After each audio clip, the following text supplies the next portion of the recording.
Welcome back to Other Minds and Hands. So today I am very happy to be joining you live from StudioLab as back here in Derry, New Hampshire. And of course, the big news is we're here together. So Maggie is here. Ben Davis, the director of Rings and Realms, joining us here at StudioLab. So we're gonna continue our discussion of the Peter Jackson film. So. Yeah. Well, we started a couple weeks ago, didn't we? So we had Dune last time. Yeah. We started a couple weeks ago with Fellowship of the Ring, and I naively thought that we might talk about more than one slide, one topic. Right. Yeah. Exactly. Unlikely. So. No, that's fine. So we're gonna choose another topic to not complete. Correct. Discussion today. There's no completion. In our last discussion, we were looking at the character of Elrond in the Peter Jackson films, and I want to think now about Galadriel. Yep. And then if we have time, we can do some comparison and contrast with Galadriel and her character as it's developed in season 1 of the Rings of Power too. And I think we try to keep it to Galadriel and Fellowship, but obviously referencing where she goes in the other two films, but yeah, we'll attempt to focus on what we said we would. Yes, exactly. Well, one step at a time. Exactly. Until we get distracted by something shiny. Right. Yeah. Right. So 5-10 minutes. But okay. So Galadriel, doing my exercise, right, where I try to clear my mind of book Galadriel entirely, and just look at film Galadriel, Peter Jackson's film Galadriel. Let's start with some basic observations. Now, on the one hand, she's easier to talk about in a sense than Elrond was, because she's in a smaller portion of the right. With Elrond, we were focusing on both his role in Rivendell and then his role as sword delivery person later on in the film. Right. With Galadriel, there's sort of a more extended sequence with her there in the middle of or second half of the Fellowship of the Ring. But she doesn't come back very strong. I mean, we get a little cameo of her. Right, in conversation with Elrond. Yes. Somehow. By mechanisms unknown. Right. Long distance telepathy, presumably. And we get that one glimpse when she seems to be answering Frodo's prayer, right? Am I remembering that correctly? When she pulls Frodo up in his imagination or whatever is going on there, right? So, but those are fairly isolated. Apart from that, she's like a guest at the wedding, and then we really don't see her. Yeah, her driving elements are pretty heavily in the first part.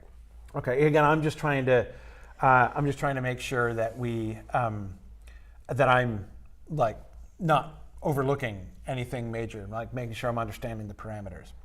So let's focus, of course, first and foremost on from the greeting scene to the mirror scene, and then the gift-giving scene. And also bookending it. She is the first voice we hear. I mean, the prologue. I think it's pretty important that she's setting us up for the next 12 hours of content. Yeah, for sure. That they make her the voice of the background, which wasn't the original intention, right? The filmmakers, they went through a couple. Frodo, they had Elijah Wood give it a shot, but they landed on hers. I'd love to hear that process of not necessarily what the other one sounded like, but what was it about the role of Galadriel that made them kind of stick with her being that authority. Yeah, and it's the other thing that occurs to me is that... Although it would be funny to hear Andy Serkis do it. Yes. Sorry. The Gollum version of the prologue? Yeah. Precious. Right. But they lied, precious. And we're off. No, but okay. But point is, all right. No, but what I was going to say is, because of course I was not thinking about, but you're right, we have to consider the prologue first. Yeah. Because we get specifically tied back into that when we meet Galadriel, because we get voiceover. Yeah. The telepathic voiceover from Galadriel, which Galadriel's telepathy is used in that first scene almost as a kind of bridge back to the voiceover that it's almost like, oh, were we receiving a telepathic message from Galadriel in scene 1? Yeah. Is that what happened? There's a real like omnipotent feeling to it, isn't there? You know, like Yeah. she is the overseer of the whole thing and setting herself up as that from the beginning. So we don't question that ability later on because we've kind of already seen a hint of it. Right. And even, yes, like she is in an almost omniscient narrator position at the beginning. It's, even in the way that prologue unfolds, right? With like, but they were all deceived, right? She knows what really happened. Like she's not only saying, like, here are the events, right? But here's like the significance of the events in some sense. As she begins with that line, which is always a little bit hard for me because it's Treebeard's line, so it's one of those delightful kind of cognitive dissonant moments when it's a line from the book, but they've transplanted it, which they do so often in these films. But anyway, I feel in the air, I feel it in the water. The opening line. The opening line, yeah, exactly. That sense of the perception of change. Again, she is the one. She is the authoritative mediator, right? Of like what is happening at these moments in history, right? The significance of these moments of history. And so she's not just a historical narrator. Yeah, right. She's not reporting. She's feeling. She's intuiting. Yeah. She's grokking. Yeah. And we are absolutely invited, instructed to trust her, right? She's telling us the true story. I don't think there's any room for like unreliability in that, right? No, she is the authority in that one. Yeah, it's interesting that it does set up her character that way to continue to be an authority throughout, right? They've set her up as that for us, so we're just going with it from here on out. Right. All other interactions, we have this base to work off of. Yeah. And the way that continues, when you think about them going into the ethereal framing of her, she does kind of always seem other. Yes. Which is very different than the Rings of Power Galadriel that we get, I think. Yes. We get that kind of supernatural element of this Galadriel throughout. So setting her up as that all-powerful, all-knowing fits when we meet her. One of the differences, which I think actually is probably a stumbling point for a lot of people with the Rings of Power. So, this is going to sound like a digression, but it's totally not. Ready. The frame of reference, the shift in the frame of reference from the Silmarillion to the Lord of the Rings is very significant. To say the Silmarillion is told from the elf point of view. So in the narratives of the Silmarillion, you're like looking other elves in the eyes, right? But you're looking up at the Valar, but you're looking at the sort of register of the story, the accepted register of the story. In the Lord of the Rings, the register is at Hobbit size, level. right? So we're looking up at the elves, we're looking up at Aragorn, we're looking up at Gandalf, we're looking Sam, Frodo, Merry, Pippin in the eyes, right? And this is something that is, and actually it's interesting to see in the very early versions of the Silmarillion material in the Book of Lost Tales that he wrote way back. We're actually looking at the Valar in the eyes. Like they're not other, they're not remote, they're not distant. They're much more, to use that word I always used to criticize my students for using, relatable characters. Like we're on their level, narrative-wise. He made the shift over the course of writing the Silmarillion to the elf point of view. And when he did, the Valar are more remote. They don't, because they had the flower of the moon, and there's totally this scene where they're like, and now we shall bring the flower of the moon to the oops! And they drop like, oh, shit, did you drop the, oh, we dropped the moon. Oh, we're like, why are there spots in the moon? And they're like, well, it's embarrassing, but we, like that's the kind of story we get about the Valar. And again, it's very much sort of on their level. He shifts the register to the elves. But so I think what you're talking about is something that's really interesting there. Galadriel is very much, she's this quasi-celestial figure in the Fellowship of the Ring. Especially in Sam's eyes. Especially in Sam's eyes, yeah. And even the kinds of visual effects, and again, you know better than I about this, but like the thing that they did with the light reflecting in her eyes, right? The thing that they do with the soft focus of this. Her color palette is almost glowing. Yes, yes, yeah. They do make it look like she almost radiates light, right? Which is great. I mean, I'm no complaints about any of that. But there is that sense of otherness. There is that sense of like quasi-divinity about Galadriel that we get in the Fellowship of the Ring film. Whereas, like the difference in the register from the Lord of the Rings to the Silmarillion, from the Fellowship of the Ring, from the Lord of the Rings films to the Rings of Power, we're now looking Galadriel in the eyes, right? We are on that work. The story is from that framework, and so the entire, like from the very, very beginning, the very first compared to Galadriel is fundamentally different. So it's one of those things that I think informs this is not the right Galadriel. Right. They're thinking it's different than the one I met in that before. frame, right? And it's again, it is a completely different frame, but that's a deliberate choice. Just as Tolkien, when you cross that line from Lord of the Rings backwards to the Silmarillion, you're shifting the whole perspective, the whole point of view of the camera shifts. Well, and just when you think of presentation, I think that's super important. It's such a great way to delineate the same character in two different ways, that from day one, Rings of Power Galadriel is not the Galadriel we knew. Right. And of course it's not, it's thousands of years beforehand and blah, blah, blah. Right. But visually, story-wise, you're very quickly aware this isn't the same. Yeah. And that's purposeful, that's what it's meant to be. But of course you can also see how some people would look at that and be like, well dang, that's not the same. Rah! Well, yeah, because presentation-wise, you do get some parallels of, you have Galadriel voiceover at the beginning. Right, right, yes. But even that, I got more suspicious as the season went on. But even on day one, I did not completely trust Galadriel's voiceover. Yeah. Or at least it seemed pretty clear that wasn't the whole story, right. or like there was more that could be said about that, and I don't just mean because they didn't have the rights. Yeah.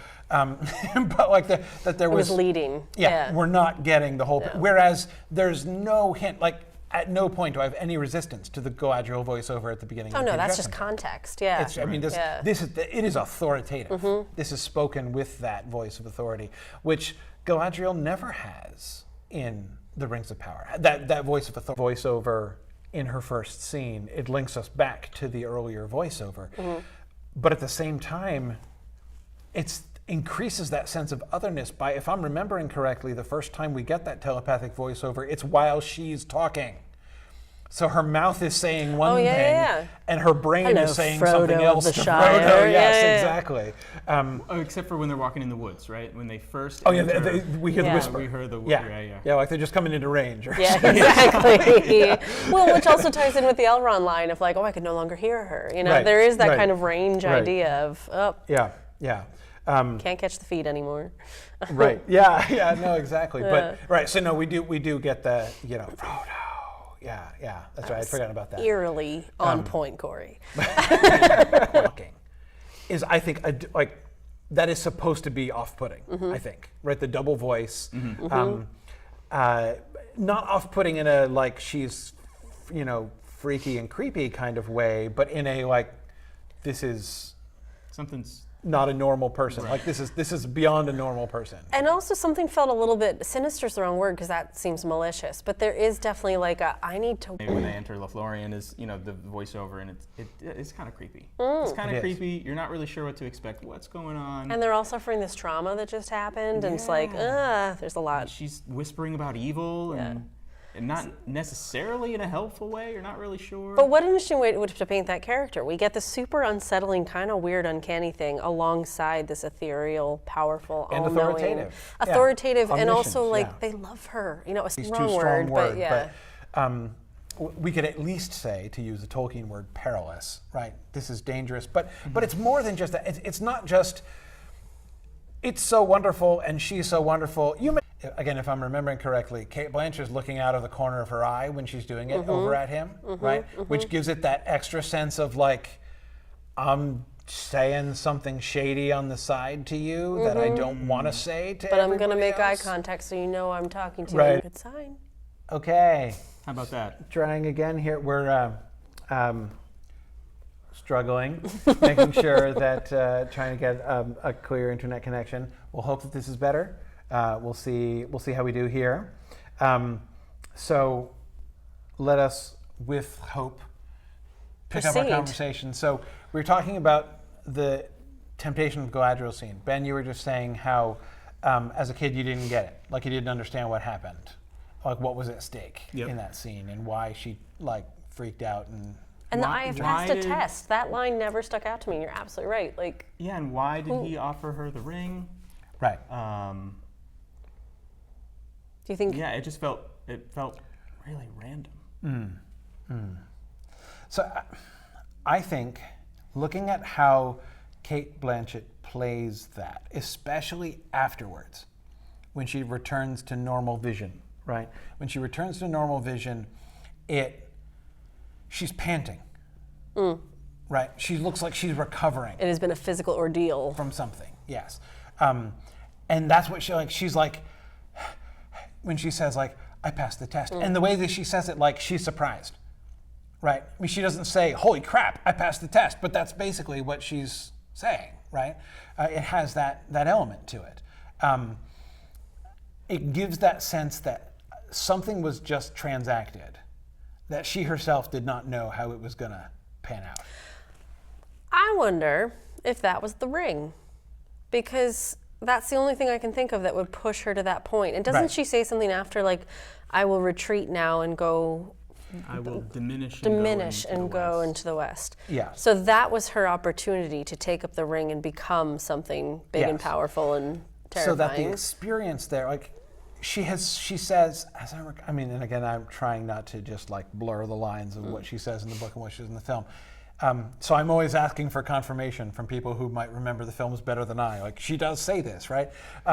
She does say that her heart has long desired this thing that he's offering, right? Yeah, he does. She says that at the beginning. Okay, so yeah. In other words, she's played this scenario out many times. The difference and the reason for like the panting and the like surprise at the end is the presence of the ring. I agree. Like, she didn't know how she would actually do in resisting the temptation that the ring was going to offer. And she must have been thinking about it for hundreds, if not thousands of years. Right. But the visual transformation, right? In place of the Dark Lord, you would have a queen. That's not the ring acting on her. That's her responding to the ring. Right. And it's just a question of like, and it's like a dark place that she is going to in her mind, right? She's playing that out. So the difference that I'm trying to tease out, because I think this is a significant difference, it's the biggest difference, in my opinion, between this moment in the book and this moment in the film. In the book, the lines in the film are taken almost word for word out of the book, but they are, in my opinion, radically recontextualized in this way. In the book, it's after the fact. Like, any temptation she's had is already over. And she's explaining to Frodo, let me lay out for you what this would look like. Here's what would happen if I did take the ring. And I'm not saying that there isn't a real test in that moment. There is a real test. But that speech is not the test. She's not experiencing the temptation to be that dark and terrible queen that she's describing. She's explaining it to Frodo. Frodo, here's why you don't want me to take the ring. Because, like, so in place of the Dark Lord, you would have a queen, and I would not be dark. But it's like lecture mode. It's not spontaneous experience on her part mode. But lecture mode in a film like this doesn't give me the threat. Right. No, and exactly. The push and the pacing that you get from that scene. So they took that and they shifted that. Yeah. Well, and they played on something. She does appear changed at that moment in the book, doesn't she? There is. It's one of those things where, like, they can imagine, like, they can see it in their mind, and it's like, did she put it in there? Like, are they seeing something with their eyeballs? Are they seeing something in their brains? Did she tell them to see something in their brain? It's almost like the moment when, it's not the same thing, but it's almost like the moment when they're hearing the song of Gildor and the elves in the Shire, and it's like translating itself in their heads, sort of, right? You know, and but it's weird. Like, magic might be happening. There's magic happening, and we don't know exactly the boundaries of it, as so often happens when magic happens in Tolkien. So yeah, there is a sort of, but it's not like that. And it's and the main thing is I think there's almost no moment in the book when she is purely experiencing, when she is the the patient of the hour, where stuff is happening to her, right? She's in control. She's doing it. Everything that is done. So if they are given some kind of vision, I think she's giving it, right? But again, it's like visual aid to lecture mode. Right. So I think that it's, and again, like that's just an observation of a difference, right? But that seeing that difference really, to me, emphasizes the significance of that dramatic temptation moment. Yeah, I mean, the threat is so much higher because we're watching it. Right. Is she going to snap out of it or not? That's the question, right? She's in that moment, she's gone dark. Is she going to come back? And that's what happens, right? She comes, that's what seems to take it out of her. Like that's when she starts panting and everything, when she comes back.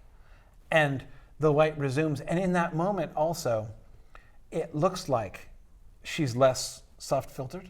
She looks more wrinkled, more aged. More human. More human in that much. As soon as she comes out, and then like she resumes her normal shots after that. Herself. Yeah, she composes. But I also remember being completely struck by the visual of her as the Dark Queen with the hair flowing back, because this was such early days of CG. Right. Like it wasn't cartoonish, but it was so over the top dramatic. You know, that resolution change between her skin and the darkness was just like, whoa, that it had such an impact, because we hadn't seen anything like that before. Yeah, and I actually like the, there's no real attempt at realism there. It's like you're looking at something through a strange visual filter, but that's the effect. That's what they're going for. Exactly. Yeah. That's what they're going for. Like it's not like a failed, CG effect. It's like, no, we're seeing Galadriel, but we're seeing her hyperbole. Yeah. We're seeing her through this weird lens. We're seeing like our own vision is being distorted when we see her. Seems to be. Anyway, so Thank you, Tarlenian. That's the line from the book. She stood before Frodo, seeming now tall beyond measurement and beautiful beyond enduring, terrible and worshipful. That's like, does she change? Right. Is this like what is he actually seeing? What is he perceiving? Yes. Seeming now is the critical phrase there, right? Like, how are his impressions being worked on? But I think they are being worked on. Then she let her hand fall, and the light faded, and suddenly she laughed again. And lo, she was shrunken, a slender elf woman clad in simple white, right? So from an adaptation perspective, how do you show that? Right. How do you really decide how to show that? And notice she's tall, beautiful, terrible in the sense of inspiring terror, right? Terrible and worshipful. That juxtaposition, terrible and worshipful. Ooh. Yeah. But what you don't see is dark. Yeah.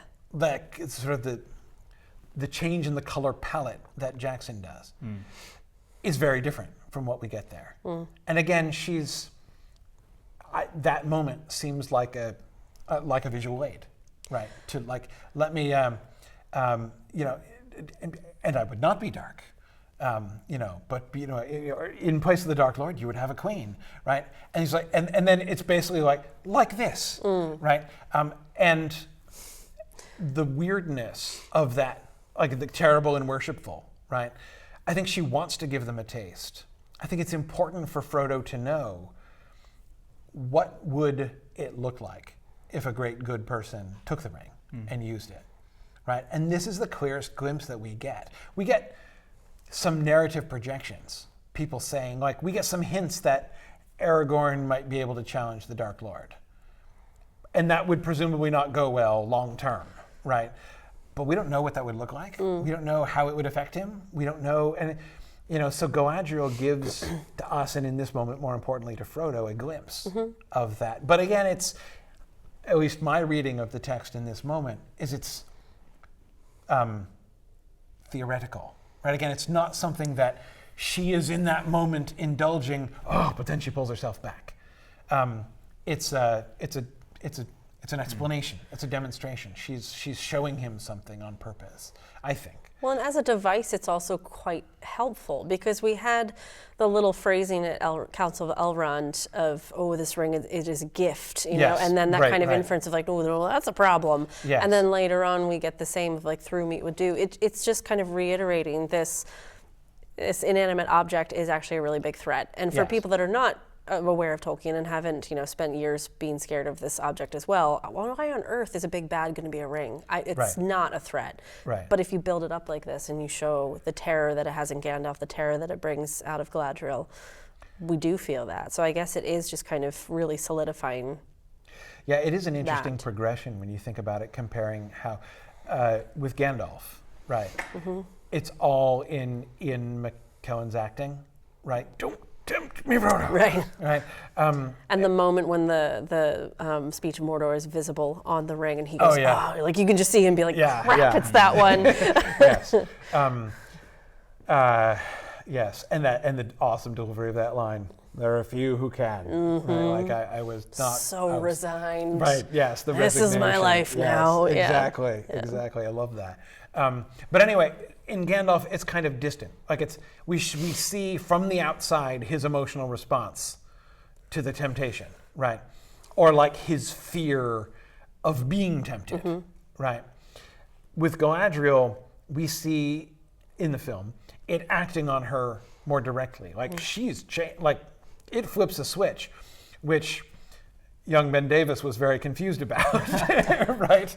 I mean, it was cool. It was cool, yeah. I was just kind of rolling with it. But it also stood out to you, which is probably also the point, you know? Like it stood out as like, oh, wait, what? But exactly, well, the ring did what? You know, that was kind of the point as well. I think, I mean, what you were just saying too about like just continuing to show the ring's power, you know, throughout, to reinforce that throughout the film. I think I would have taken that away, having seen it the first time. Okay, like, all right, I'm getting that. Ring is dangerous and powerful. Right. And to see that coming from her, who we've just said is our authority. You know, she was our voice at the beginning. She was the powerful, ethereal one that we trust, you know, completely. To see her go through that, you're like, oh. And what's more, she was talking about how deceitful the ring, how powerful and deceitful the ring was, and Sauron was, right? So, like, she's to see the person from whom we learned, like everything we know about the ring and the rings of power, be overcome, temporarily at the very least, almost overcome, if not temporarily overcome and then recovered from, you know. But anyway, to see her fall into that I think, is meant to have a big impression. But I think I agree that is the direction that we're being pushed there. It's all about the elevation of the dangerousness of the ring, right? Of the peril of the ring. And therefore, by extension, it does make her vulnerable in the only time and the only way she's ever vulnerable. In Jackson's film, because she's high and omniscient. And then generous and powerful and beautiful and all of these things, right? Yes. She is the one who is even in some sense guiding and assisting the quest afterwards, right? With that strange but cool scene where Frodo gets physically lifted up off the ground by some force, right? When in his little mental picture, she extends her hands and pulls him up. And then she's not there, but he's been physically pulled up, right? I don't get that, but I kind of love it. I kind of love it because I don't get it, actually. Like, I think that's really fun. But again, like that, she goes back to that kind of, again, quasi-divinity role. Right. I do perform miracles. I'm just not going to overthink it. Yeah, exactly. Yeah. Like, you might want to pray to me. Like, that might work out for you if you do that. I mean, like, that's the kind of role that she has moving forward from the bestowal of gifts. I was going to say, what about her as a gift giver? Like, I'd be interested to talk about that and what she gives to each person. And it's almost another like divinity role. Right. Yeah. And Santa in Narnia is what it brought up to me. That too, yes. Yeah, there's actually well, that's a really fascinating compare and contrast, in which I shall not indulge in too much detail. Or else Lord. That there's a Be lot another there. episode. Friendships were nearly ruined. But what, by Santa Claus showing up in Narnia? Yeah. Not giving you a knife. Tolkien was Dagger, like, sorry. no, Tolkien was like, I'm out. Santa Claus, you lost me at Santa Claus. Done. Like, I was hanging on by a thread with the fawns And and, then the nymphs and the like, you brought in the scandals, Santa and then no, Santa Claus, I'm out. But anyway, her as gift giver. So I think that sort of quasi-divine role that she has is really emphasized with the file of Galadriel. A light to you, a light when all other lights go out. She is going to be the light to him when all other lights go out. And she does say it's not her, it's the light of Eärendil, right? She does say that. But we associate it with her. With her. Eärendil is not a character. That is not a name we even know. I mean, Most beloved star. yeah, that's the only context we get. Our most beloved star. And she shines like a star, so when it's held up, we picture her. Right. Yeah. Okay, great. So even that sense, right? Not like the most important star or the greatest of all the stars, but our most beloved star. It's important because I love it so much. Right. Right. Since it's my favorite star, I'm going to give it to you. And so they're going to be like, I've got the light of Galadriel's favorite star, right? Yeah. You know. And seriously, do we have any other context? I'm trying to remember. Is the name Eärendil mentioned anywhere else in that film? Like, do we have any other context? I'm looking at the two of you. I can't think so. of a moment. Frodo say it, isn't it part of what he says when he? Oh yeah, when he's chanting. I don't know that counts. I don't think that counts. Yeah. Technically, the one other place where Yeah. the name is used, but Yeah. there's no context ever given. Yeah. Yeah, especially before that, to contextualize it when that happens, right? But then working backwards from there, what does she give Aragorn in the movie? Nothing. Nothing. Nothing. She given. Gimli gets hairs. I have Hobbits get daggers. No greater gift to give than the one you already bear. Oh, good shout. Right. Right. It's necklace. just a call out to Yeah. the necklace. But he gets the knife from Celeborn. Celeborn hands him a knife. And we get to see Celeborn. Yeah. True. Yeah. True. Bonus. Yeah. Celeborn is a great giver of gifts.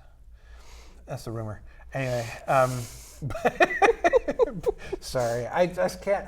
I'm like incapable of not teasing Celeborn when he comes up. But I'm so looking forward to Celeborn's appearance in season 2 of The Rings of Power. And we assume it's coming. They've already alluded to I'm so it. excited about getting more Celeborn. I want to know where she finds him. Ooh, you've been there. Oh, man. Hiding.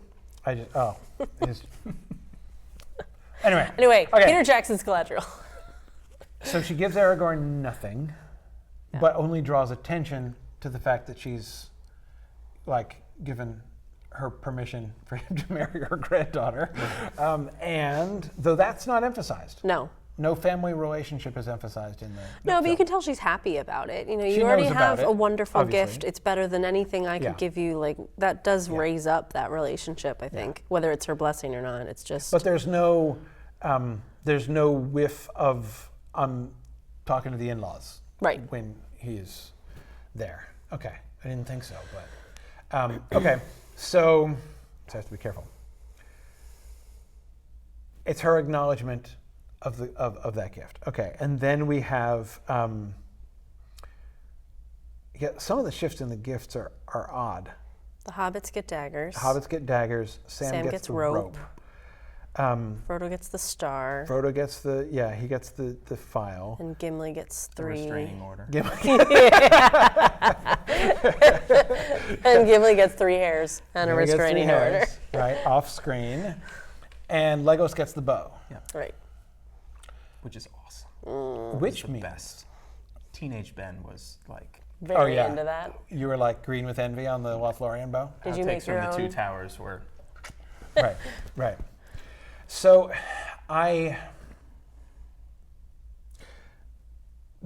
the file of Galadriel, Gimli's hairs, and Legolas's bow are the only gifts that are the same from book to film. Like they've done bunches of. So, You skip over Boromir entirely. Boromir just totally gets the shaft. No, He's nothing. like he's not even in the scene. Do you think Galadriel knows his time is numbered? So he's just like, I'm not even going to waste. Right. but wasn't he I was also going to like, give you this gold belt. But, Right, but seriously, you're only going to use it for what? A week and a half? wasn't Forget he also about it. kind of ashamed the whole time? I wonder if he just like ducked out and was like, I don't want to be here. And He does that looking away yeah, in the like first he, scene. like he can't handle it. And then he never comes back until the end. Yeah. Until afterwards. Yeah. Boromir getting no gift. It's interesting to me. he gets a cloak, I guess. Well, They all get they all get cloaks, but that's And some lembas. that's like a door prize. That's not even a present so much, I guess. Swag. Yeah, exactly. It's The just lembas gear. and the cloak is just Food standard and swag. clothing, yeah, that's just. But okay, so patterns though. Except with the exception of Aragorn, who gets nothing, and obviously we have to discount Boromir because he gets even less than nothing. He doesn't get acknowledged. He doesn't even get explicitly passed over. He's just ignored. And Gimli, whose gift is eminently and creepily non-functional. Everyone else's gift is functional. She's explicitly equipping them for the journey to come. Daggers, which you will use to fight later. A rope, which will save your you. life later on. A little, which will save you. The bow, which is going to be useful to Legolas later on, with which he's going to perform great deeds. Aragorn gets a knife. Aragorn gets a knife, because he needs something, so he gets a knife. Whereas the gifts that are given in the book are much more persistently ceremonial. The belts. Right, gold and silver belts. Boromir gets the gold belt. The two, Merry and Pippin, get silver belts. They're either ceremonial or they're about. I want to say about identity. That sounds like a very English professory thing to say, but Sam gets his box of dirt, right, and Maloran seed, which is totally useless on the journey, right? But this is him. Not only him as gardener, this is him as like future caretaker of the Shire. And it's what he values. So for Yeah. him, it has great importance and value. Exactly. And with Aragorn, even in a sense, Legolas's bow gets kind of recontextualized in this same kind of way. And Gimli's present fits in this way. Like it's something, what does he value? And of course, the play is on gold, right? What do dwarves value? Cash. That's what dwarves, gold. Like, give me gold. That's what like the elves expect him to say when she says, I'll give you. What would a dwarf, ask? And it's almost like a setup to be like, let me guess, Right. money, right? I mean, that's the sort of, not that she's making a joke, Right. but Expectation. it's like a setup, Yeah. right? And he does in fact ask for gold and silver, but it's the gold and silver of her hair instead, and that defines him. Like he, and he explicitly contrasts it, like it is more precious than all the gold and silver, and that it's going to, And when she says, "What are you gonna?" She says, hesitatingly, "And what would you do with such a gift? Or do I want to know?" Right? And he says, "Treasure it." Just some cloning. Right, exactly. Don't worry. I'd take it back to the lab. Probably juice Trust it up. me with your But genetic interesting materials. there yeah. of like comparing the changes, because when you were talking about Sam and his box of dirt, you're like, well, of course they didn't do that in the film. That wouldn't read well. It wouldn't Right. help. It wouldn't push things along. It wouldn't Especially equip. since they're skipping the scouring of the Shire. But they also gave Gimli the one that also doesn't do any good. So how and who did they make that decision? So in the film, the effect of that is to make Gimli stand out even more. True. It stands out already because he has that whole back and forth. Yeah. She doesn't have an idea. Like he's the only one whom she's like, "What do you want?" I have no idea. Right. So And he that stands divide out. between the dwarves and the elves is so much, and I feel like it's so clear in the films that it is quite nice to have that element. Yeah. And in the book, Bridge it's like that. an acknowledgement of that. Yeah. She's basically saying, I'm not going to presume that I know what a dwarf would want, right? I want to hear from you what you would want. And I think that very much is like a bridge building gesture that she's making at that point.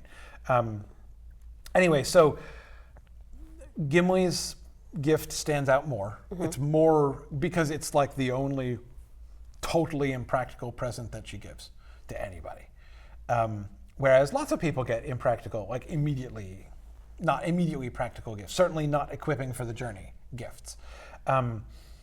In particular, Aragorn. Aragorn gets the LSR. It's him. Like his name is given to him. It's like, so you're going to take the name Alessar. So I'm just going to pin this Alessar on your chest, like a name tag. Yeah, it's like his shiny name tag, right?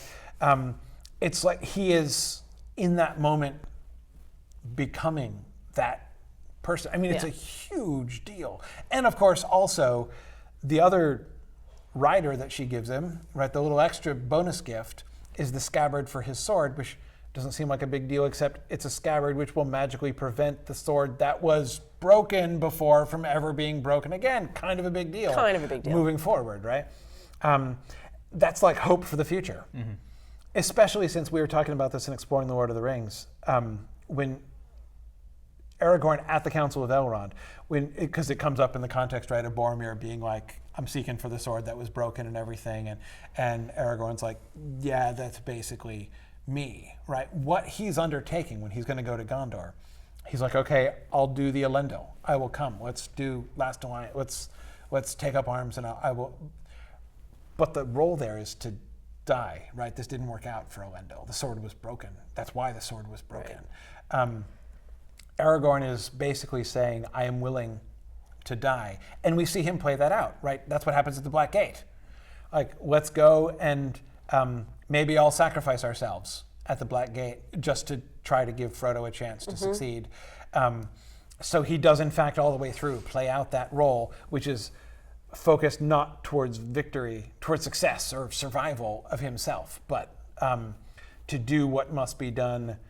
To give opportunity. To give opportunity and to sacrifice himself.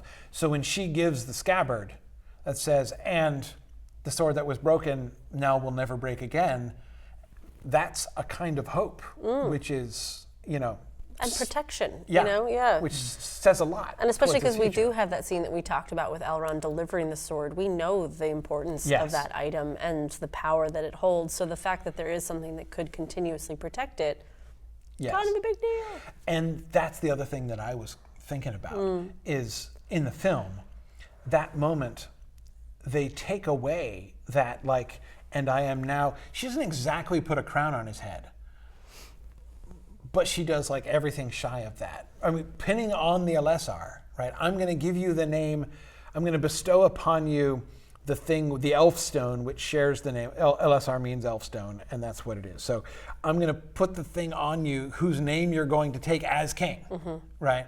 So it is still only an anticipation, but it is like a bringing of the sword. Yeah, exactly. So version of. All of that moment in the film is completely shifted to that moment with Elrond. And so they remove Galadriel entirely from that dynamic, right, from that element, and make her just an equipper for the journey, even in mystic ways. I hate to do this, but I'm running. Go. Yeah. Sorry, my dad is babysitting, so I'm going to get home before bath and bedtime. But I'll be here for the whole of next week, so I'm passing it on to Awesome. These guys are still going. Don't worry. Okay. I'll talk to you guys soon. Microphone. I will take off my microphone. I promise to not talk the whole way home in the car. And you guys slide together. We should maybe turn off your microphone sooner rather than later. I'll do it now. Okay. All right. So anyway, so let's go ahead and unplug it. Okay. Wouldn't trust me either. You guys keep talking. Okay. There we go. There it is. There it is. Excellent. So big picture for Galadriel, Galadriel's role in the film. At the beginning, she's this omniscient framework character. Yep. Right. At the end, she's this quasi-divine like miracle worker, right?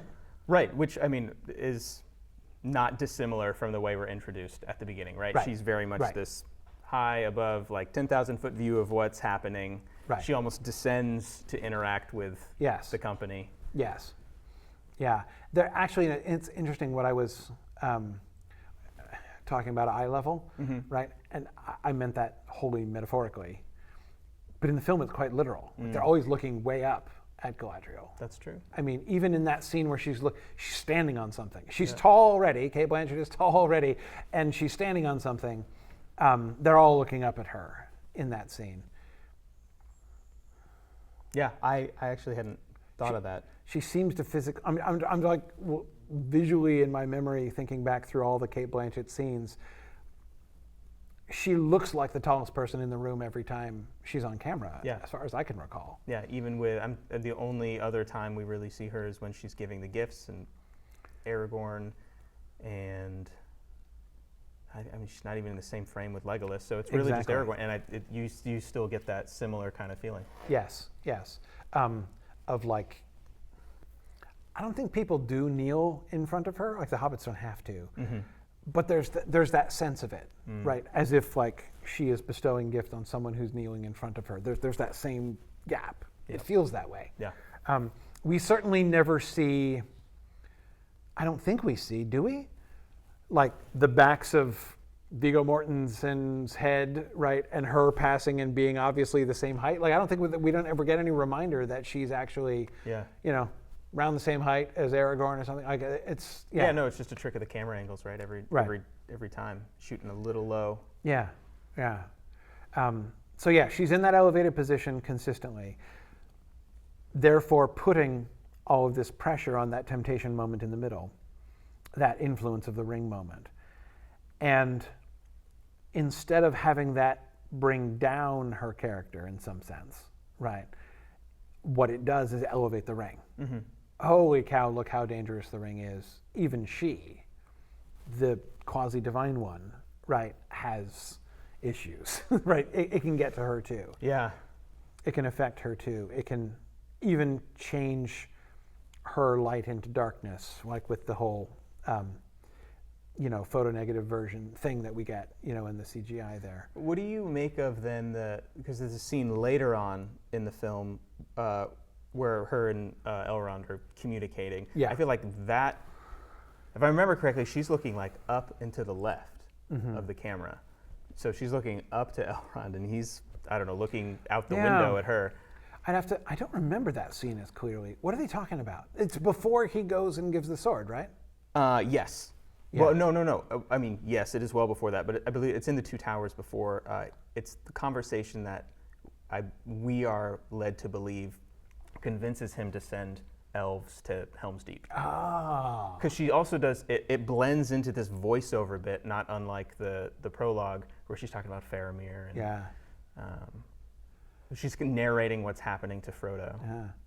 I wonder why I have always paid so little attention to this scene. I have very few memories of this scene. Like, I can just physically recall it. Yeah. Like, visually recall it. But I remember very little of, like, I can't come up with any of the dialogue from that scene in my head. That's very strange. I bet it's a trailer line where she says the quest will claim his life. Okay. I bet they were like, that'll be great for the trailer. Yeah, that's what everybody likes. Certain death. Yes. Okay. All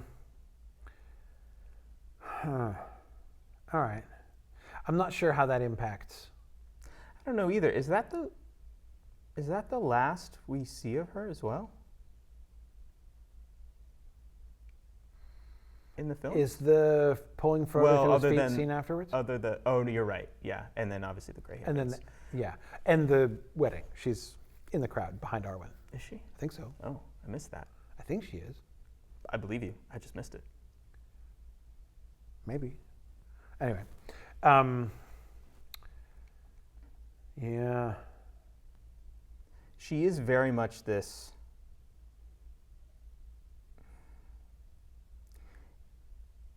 It's hard to reconcile sometimes in the movies exactly why she's put into the story where.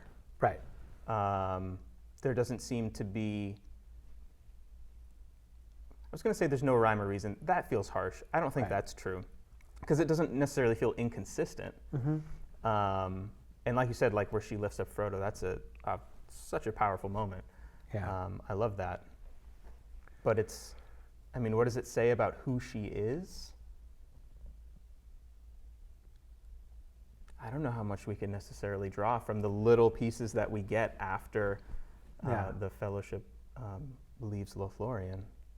Yeah, I mean, again, I think that scene, the Frodo scene, feels most significant for those, and for the latter portions, the post-Lothlorien part, just in that it shows her ongoing connection. It invites us to imagine that she is still involved or potentially involved, right?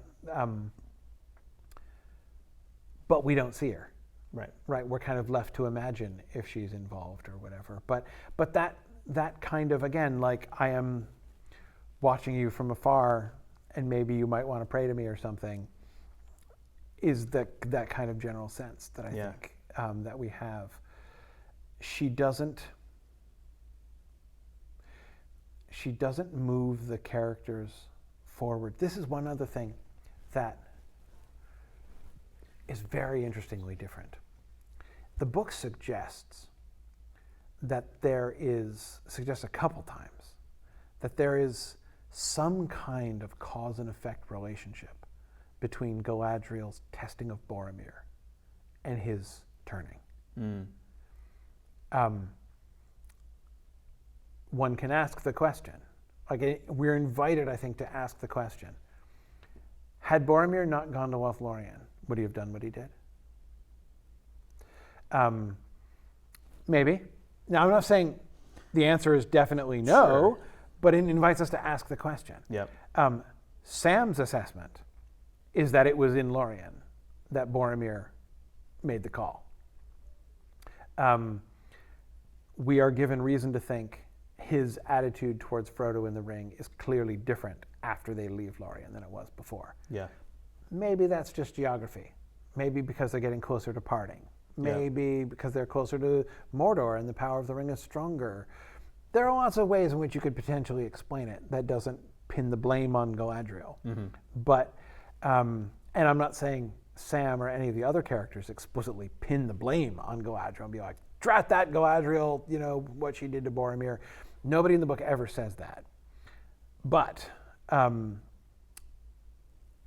nevertheless, his testing seems to have a negative effect on him. He fails the test. I'm not saying that's not his fault. No, that but he fails the test. It feels like it would do as much to strengthen his resolve, before he knows what he's going to do before, like when they leave Lorien, because he's already made his mind up, because he's already been confronted with the scenario. Yeah, exactly. And like, again, maybe it would have happened anyway. Like there's no way of knowing, and but it's, we don't get, there's that reference, like he looks away from her, right? Boromir does, in that moment in which he's shown in Lothlorien, which he's generally not, as we said. His absence at the gift scene is strange. Yeah. I have to wonder if he just wasn't on set that day. Like, if there was, because I can't think of a good story reason why we're ignoring Boromir. Yeah. Exactly. Yeah, Boromir does not count when it comes to gift giving. Unworthy of a gift. But it's interesting what you said. I mean, I feel like you can read that into the film. Again, if you have that, you can place that in. When Boromir and Aragorn are talking after the fact, he's explaining what she showed to him. Yes. This is one of his only sort of softer scenes. So you can read that into that scene, but without having that additional context, right? He's just talking about home. Right. Exactly. Yeah. So I think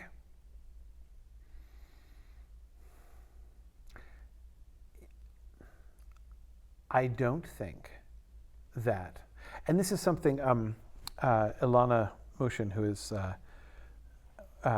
volunteers with us in Film and was the host of Osmoot down in Australia.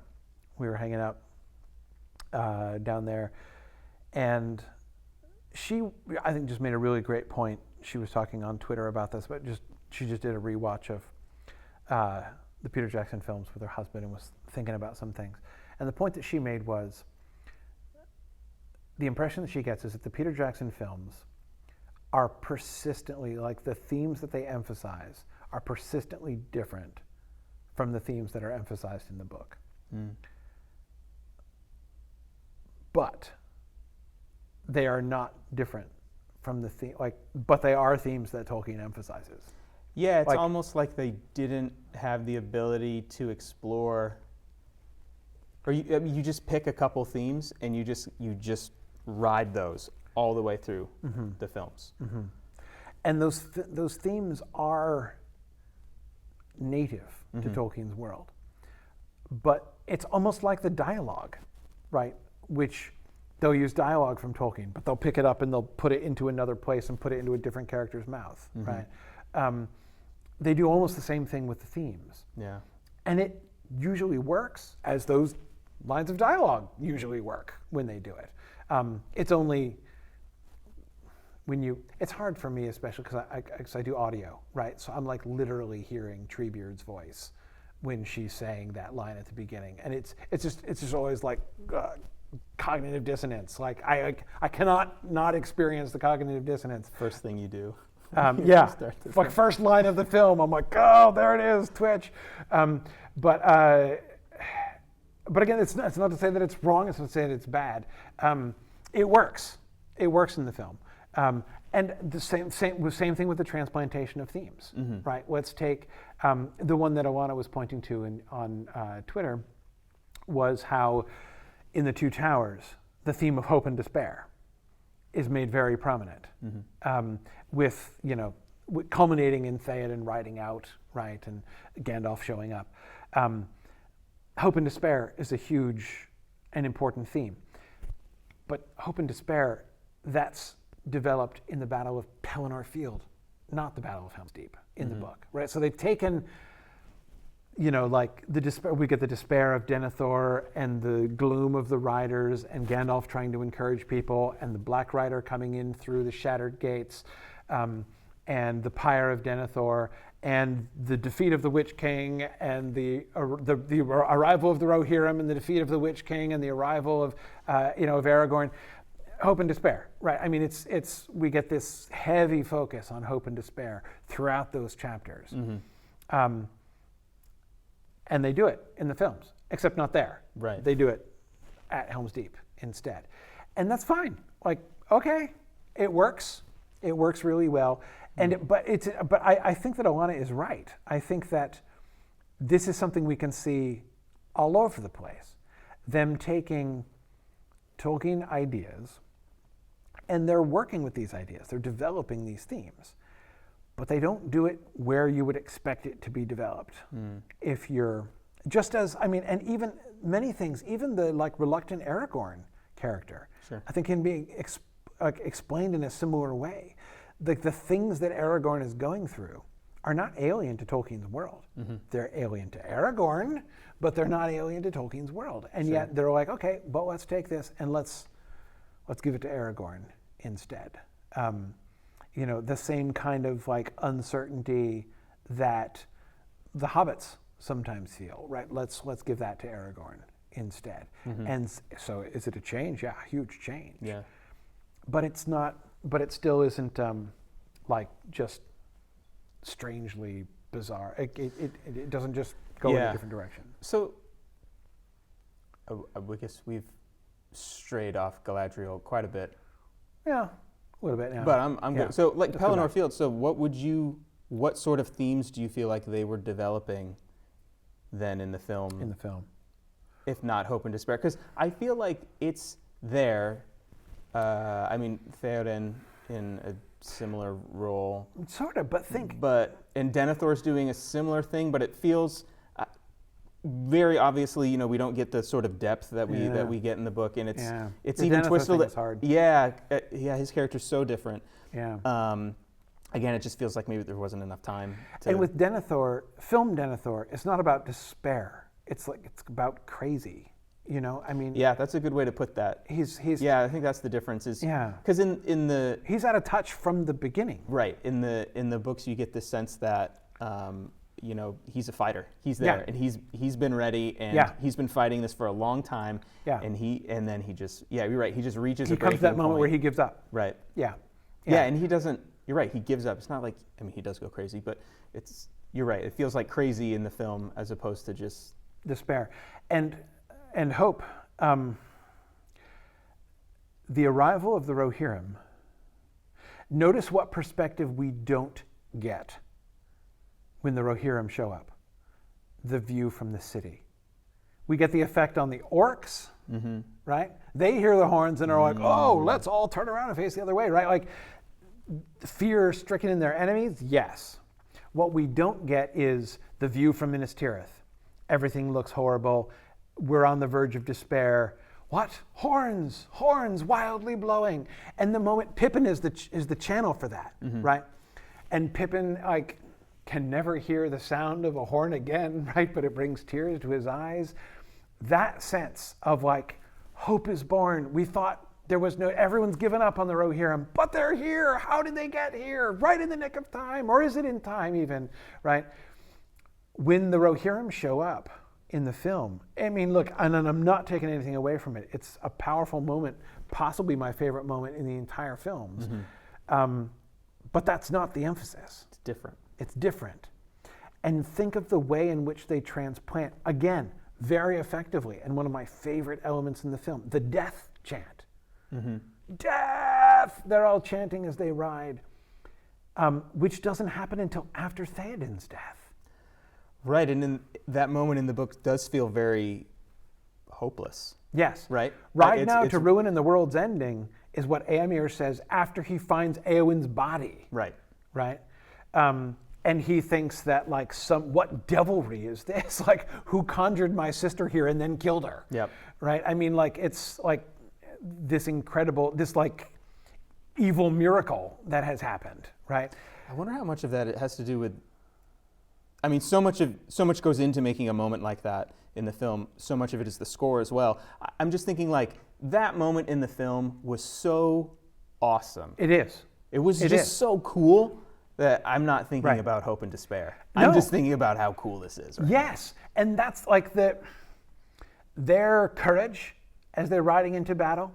This is why, again, the counterpoint, the response shots that we get to their arrival that prompt us to respond are not from the city. It's from the orcs. Yep. It's the orcs' fear. They're confusion, and then the progress towards fear, and then being swept away, right? Which is just such a wonderful progression. Again, I love this scene, but it's doing something very, very different from what the arrival of the Rohirrim at Pelennor does. And so I think it's, how would I characterize the themes that they're developing in the golly, it sounds flat to say courage, but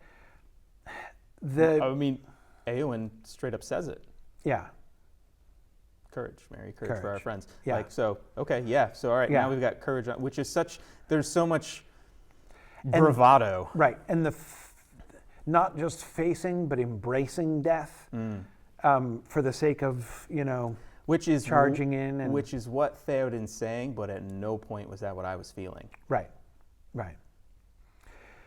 Yeah. Because it's just so cool. Exactly. And then the Mumakil come, right? So they have the first, almost unresisted charge through the orcs at speed. Yep.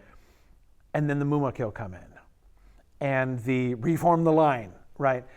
Now the emphasis is on, so first it was the courage to make the charge, right? We're gonna go forth into battle. We're gonna go courage for our friends, as Éowyn says. Then we're going to persevere in that courage. Even when now the shoe seems on the other foot. Right, yeah. Now the elephants are charging at them like they were charging at the orcs. That moment feels much more desperate. Yes. And now it's the resolution to face that. Again, death they were chanting, and now death they're facing in the elephants that are charging down, and the Mumakil charging down on them. Those seem to be the direction and then instead of like hope being catastrophically rewarded, or arriving unlooked for at the end of the battle when Aragorn shows up, we do get a catastrophic appearance and a sudden end to the battle. But it doesn't feel like hope renewed is not the effect that Aragorn's arrival has. There's some relief, but it's almost like Aragorn's arrival and the army of the dead is like the final affirmation of the courage. Like it seems to me to have a subordinate place to the courage of the Rohirrim in that. Yeah, to some extent, do you feel like things just don't get bad enough? It's also, I feel it's a little undercut by the fact that that the army of the dead is on the way. Right. The rest of the Battle of Pelennor, you mean, is undercut by that? Well, no, I mean the whole of the Battle of Pelennor. Right. And yeah, do you feel like things maybe just didn't get bad enough in the films? To feel the despair? Yeah. Yeah, it's interesting because my first answer was going to be like, yes, totally. And then I was like, but actually, when I think of it, things were actually worse in the film, in the sense that like, would the trolls invade and the city? Right, they made it up to at least the second level at of least, the city. I think higher, yeah. Right? I mean, the orcs and trolls are like running rampant through Minas Tirith, which doesn't really happen in the books. So in some ways, it's actually the conditions are worse in the film, but it doesn't feel like it. It doesn't feel like it. I wonder why that is. Yeah, but because I would agree with you. Yeah. But if you asked me to list the ways that it wasn't as bad, I couldn't give you any. Yeah, it's hard, and they transform so much of it. They take things which are like physical or spiritual evils in the book and make them physical. Like instead of the Nazgul merely flying overhead and exerting a pall of fear and despair upon the city, they're like swooping down and wrecking things physically, right? And what an amazing narrative device for a text. Yes. And what a tough thing to try to on film. Yeah, exactly. Yeah, you see that black speck in the sky? That's causing despair everywhere. Just trust us. Yep. That's so threatening. Don't you viewers feel threatened by that black speck in the sky? I'm sure you're feeling this with us now, right? I mean, that would be really hard to convey. Yeah. Absolutely, it really would. So again, I think that so when we look through what's happening in the film there, I mean, I do think the arrival of the army of the dead at the end of the Battle of Pelennor Field is a blemish. Like I would count that as one of the less successful elements, not just of that scene, but of the films as a whole. Like, I mean, if I were forced to make things to complain about, not about the adaptation, but about the story of the films itself, that's one of my least favorite moments. I think that's not very successful. Certainly far less successful than the whole rest of the battle up to that point, which is just amazingly powerful. But again, I think big picture, we are seeing another example of these themes. All these themes that I'm describing, all this stuff that's going on, it's all there. That's all perfectly, those are all native citizens of Tolkien's world. Right, that the courage for your friends, the willingness to face death, even that the chant of death, and then standing firm when and undaunted when the Mumakil charge, all of that stuff. It's very native to Tolkien's world, but very different from what was going on in the Battle of Pelennor Field in the book, and But this leads me, we should probably end because we're over time. We're indulging ourselves and going over time. And I was like, well, Maggie's no longer here to stop us. So, to kind of bring it around to a bigger picture sort of adaptation conclusion. Mm-hmm. This strikes me as the kind of freedom that you take with a book, a really good kind of freedom to take with the story, the book story. Just a really good formula for staying true to the book and yet telling your own story. Mm-hmm. Like you're shaping it in a completely different way. And there are always going to be differences. I mean, one of the other downfalls of it is that you have had Tolkien fans for 20 years saying, dude, Denethor, what the heck? And one of the things that they're missing is, despair is the central story of his character arc. And when you remove that from his character, what's left? Crazy is all that's left in the film, right?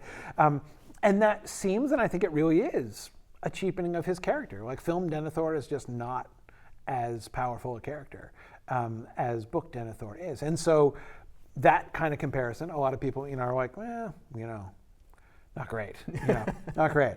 They screwed up Denethor, is then what you get people saying. But again, there are costs. There are costs to these kinds of changes, but the way that they've constructed it, and I'm not, I think it's a good idea. I think doing the hope and despair thing at Helm's Deep then sets up the Battle of Pelennor Field, these other themes at the Battle of Pelennor Field in a different way, because we've already had that. Right. And we've already seen that. We've already learned from that in the Two Towers, right? So again, they're telling their story. They're not just trying to, in the big picture, do what you were just describing in the small. They're not trying to replicate the effect of the Nazgul in the sky, right? They're not trying to say at this point, in this moment in the story, the book was doing these things. So let's make sure we're doing these things at this time, right? They felt, apparently, a significant freedom to shuffle that around, redo that, and yet, at the end of the day, people don't even notice how different it is. Mm-hmm. People don't even, people are like, oh yeah, they follow the book so closely. And I'm like, no, they didn't follow the book that closely. Or they did and they didn't, But again, that's fine. That's good adaptation. That's good storytelling that they're doing there. And I think that's really cool. But yeah, we've wandered a little bit far away from Galadriel, but that's okay. It was fun talking about the Battle of Pelennor Field too. All right, we should wrap up. Thanks for joining us again. So we're going to be back here again next week. We should be back here again next week. Maggie's still going to be here as long as Maggie's visiting the States here in New Hampshire. We're gonna try to take advantage of the opportunity to broadcast in person together. So we'll be back next week for another discussion. Thanks everybody for joining us, and we will see you guys soon. Bye now.